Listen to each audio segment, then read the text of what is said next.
Have you ever felt under pressure to bounce back? Get back to normal. That's exhausting. It's completely exhausting because very often after a loss, we're not the same person.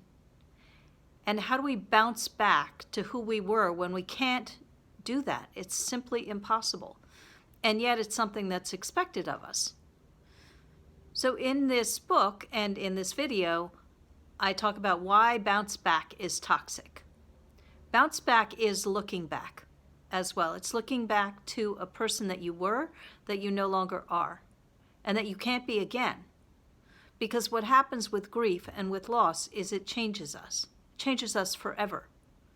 And there is no going back. So bounce back is toxic because it's impossible. And yet, it is an expectation that people have. You'll grieve for a year and then you'll bounce back. Except the fact of the matter is that grief takes longer than a year, very often, and you never bounce back. What can you do about that?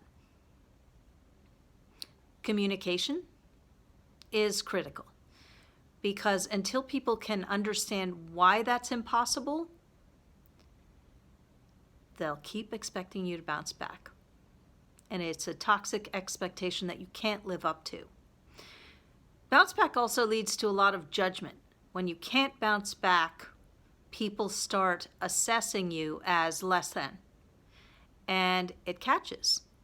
It catches on because in a time where it's really hard, much harder to make decisions, much harder to take action, adding bounce back onto that is almost impossible.